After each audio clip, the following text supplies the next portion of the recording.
For centuries, the most settled part of Ireland was England's very limited bridgehead, the Pale, part of the province of Leinster, and the only place the Crown's writ ran freely.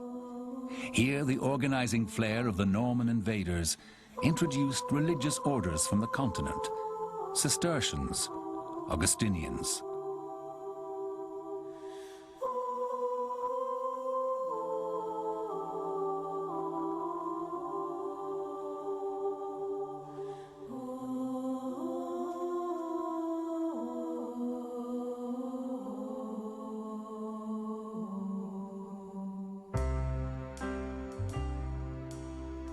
Man's interaction with his fate and his attempts to divine powers beyond his daily existence here go back beyond the Great Pyramid of Egypt to Neolithic Newgrange. Here, the sun's rays still strike directly into this mounded burial chamber at each dawn of the winter solstice. The cycle of birth and death and the rhythm of the year's work was settled and celebrated in rituals that still retain their mystery. These are sacred lands, recognized as such by successive cultures. The High Kings at Tara held annual festivals and claimed a wary allegiance from minor kings and chieftains.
The old Irish ballad, The Rocky Road to Dublin, is now a tuneful counterpoint to the city's high-speed connections.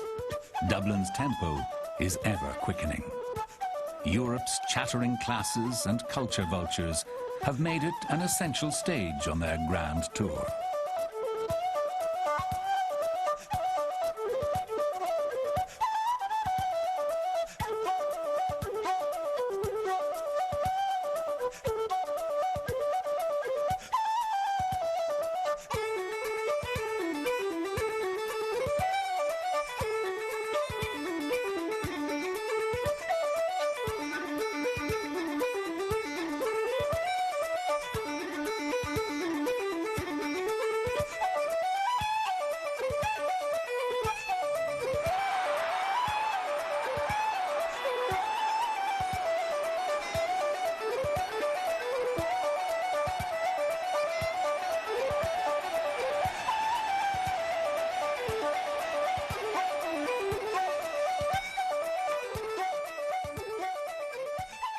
From the gardens of Stephen's Green to the Temple Bar district, Dublin's new bohemian left bank, you may still meet a friend, an enemy, or a bore round every bend. But Dublin's wit and repartee leaves as little bitterness as you'll find at the bottom of a glass of Guinness.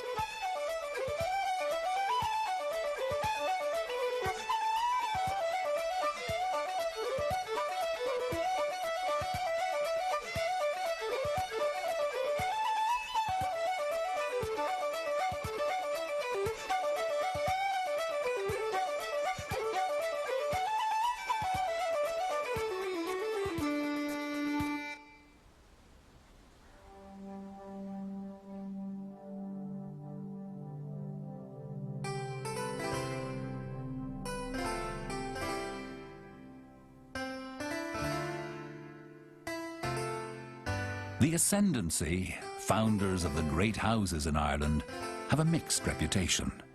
Their contributions to the public and common wealth seldom match the grandeur of their lifestyle. In general, the Anglo-Irish, however, were, in Yeats' words, no mean people.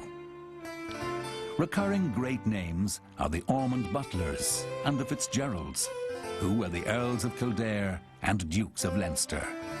Their townhouse, now the seat of the Irish Parliament. The Fitzgeralds were once considered the uncrowned kings of Ireland.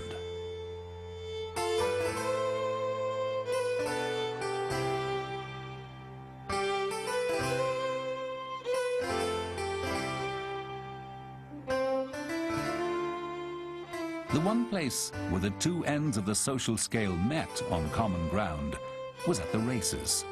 The horse could win a penny or a pound for lord or commoner.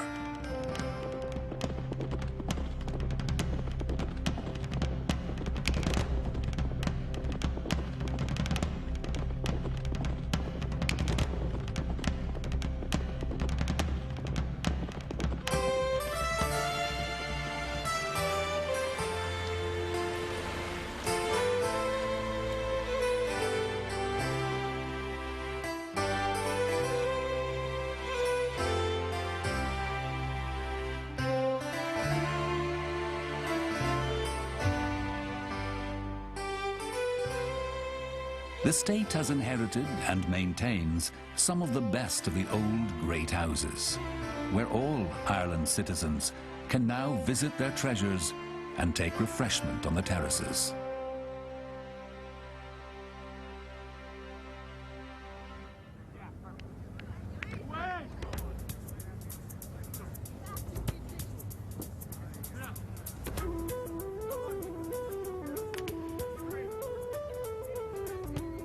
The Kilkenny Cats, in their black and amber stripe, are notable modern exponents of hurling. The game began with a small leather ball being struck by teams from neighbouring parishes, the winners being those who, at the end of the day, had penetrated furthest into their opponent's territory. Like diplomacy, it was a more peaceful way to let off steam than the older, murderous faction fights. It was war by other means.